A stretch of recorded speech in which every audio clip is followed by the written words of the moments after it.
prática de políticos contratarem parentes é conhecida como nepotismo. Esses parlamentares, ao contratarem familiares, fazem com que vários cargos importantes deixem de ser ocupados por pessoas mais qualificadas, sem falar que ainda há violação de princípios constitucionais como o da impessoalidade.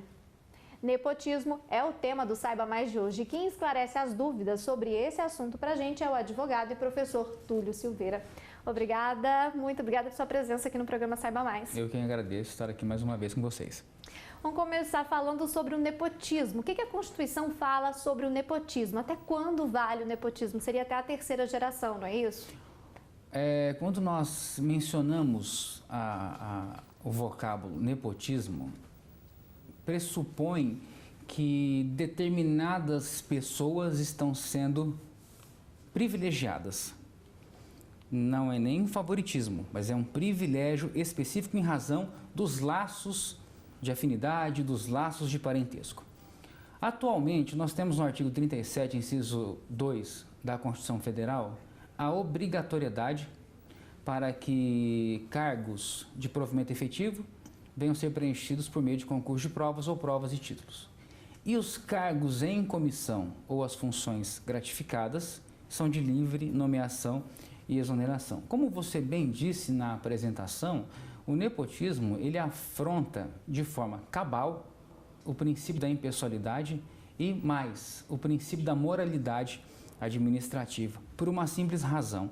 A administração deixa de contratar aquele que é mais capacitado, que é mais bem preparado para favorecer determinados laços de parentesco ou até mesmo de afinidade. Nessa perspectiva de que até qual geração nepotismo hoje como está posto, ele é vedado até o parentesco de terceiro grau. Então nós temos o parentesco de afinidade, nós temos o sanguíneo, nós temos o cônjuge, nós temos o companheiro, tá? Então, nessa perspectiva, até terceiro grau está vedada a contratação desses indivíduos. Mas contratação para quê? Para ocupar cargos em comissão, tanto da autoridade nomeante, quanto aqueles que possuem cargos comissionados de direção e assessoramento superior. Nós falamos agora sobre a questão do nepotismo dentro do cenário parlamentar, né? Mas o nepotismo pode acontecer em todas as esferas, tanto no judiciário quanto no executivo, não é isso? O nepotismo ele é mais comum do que se parece. Ocorre muito na iniciativa privada. E o nepotismo, até na iniciativa privada, ele é extremamente prejudicial à produção das empresas.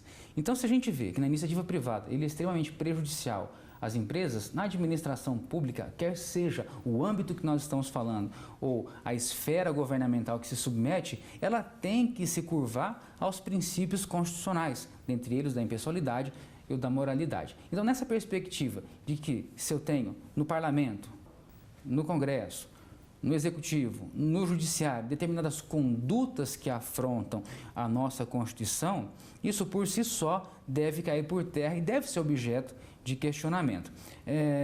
No âmbito do Parlamento, nós temos ali os agentes políticos. Quem são os agentes políticos? O deputado, o senador. Né? No âmbito do Executivo, quem é o agente político?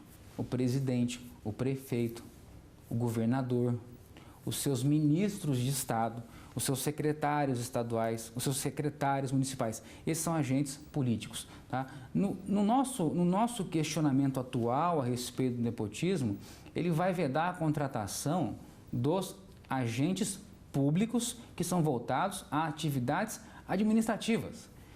O STF possui a súmula vinculante número 13, que estabelece ali a vedação ao nepotismo, quando ele diz que a nomeação de cônjuge, companheiro, parente em linha reta ou colateral até terceiro grau fere a Constituição Federal. Mas ele, por sua vez, ele excepciona a questão da contratação para ocupar estes cargos eminentemente políticos. E aí ele faz ali, ele estabelece uma condição específica, até citando exemplo de que o ministro de Estado, o ministro, para ser nomeado, ele pode estar dentre estas situações.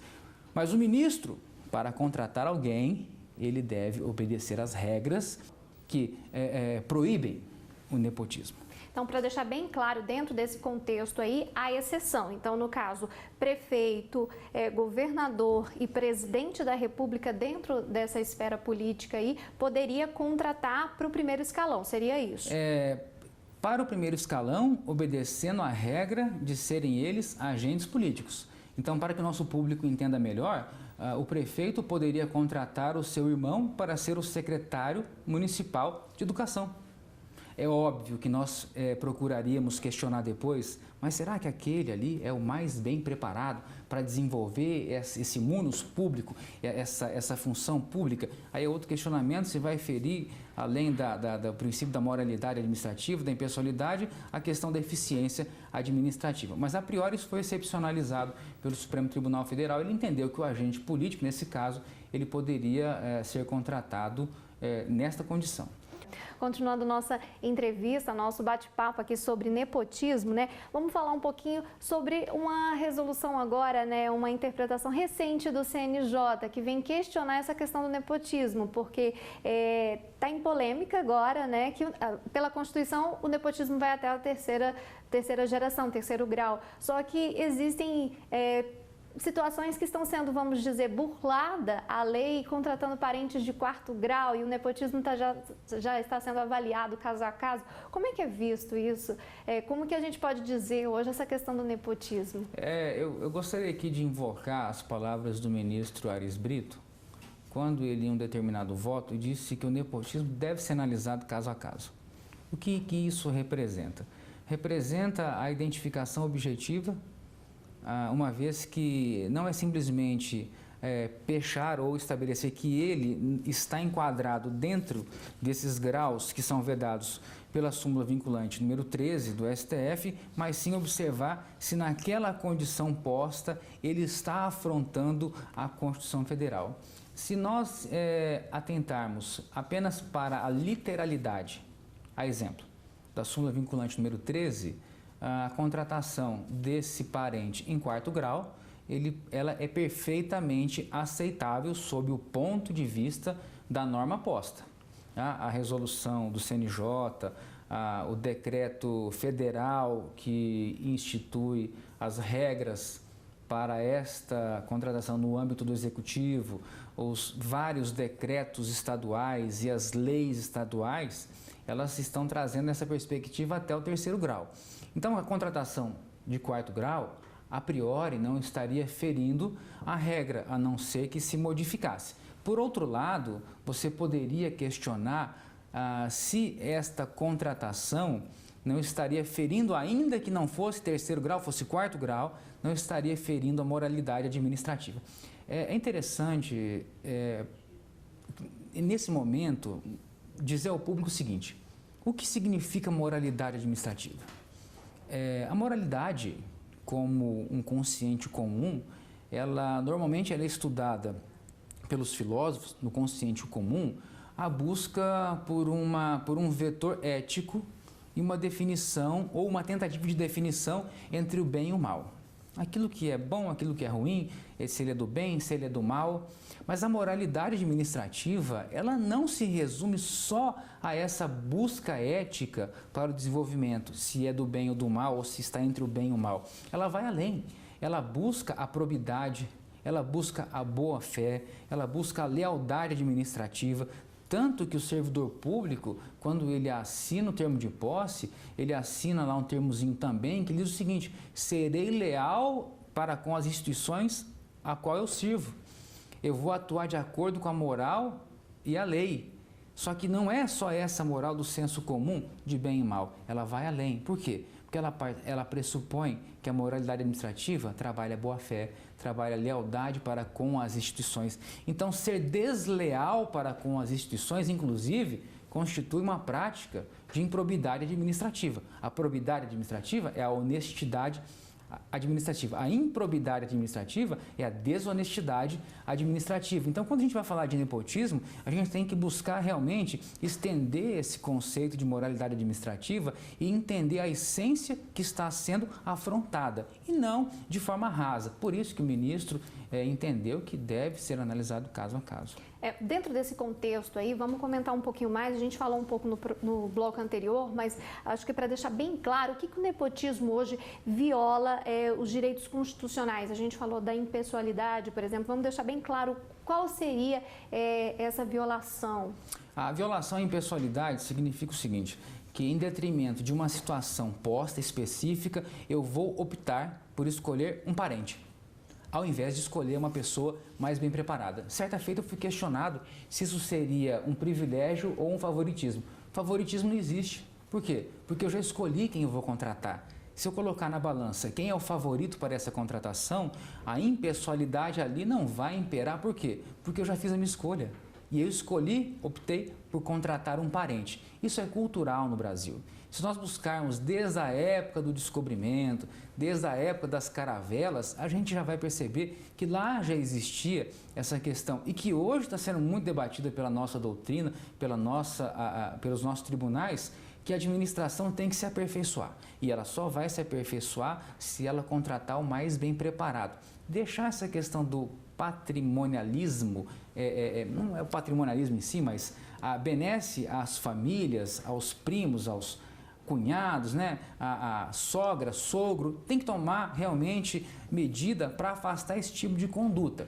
E aí, quando você faz a menção no ambiente parlamentar, há notícia de que determinadas situações contrata-se a esposa, contrata-se o irmão, contrata-se o sobrinho. Veja você, eu estou deixando ali à disposição cargos que poderiam ser ocupados por pessoas preparadas, onde buscaria uma eficiência para a administração, porque não, eu quero apenas tão somente contratar os meus e proteger os meus. E aí eu estaria ferindo a impessoalidade, a moralidade, estaria ferindo de morte o caput do artigo 37 da Constituição Federal. A gente falou sobre as várias formas do nepotismo. Existe também um assunto interessante que às vezes as pessoas se confundem um pouco, que é o nepotismo cruzado. O que seria o nepotismo cruzado? A própria súmula vinculante número 13 do STF, ela fala do ajuste recíproco entre determinadas autoridades. O que é esse ajuste recíproco?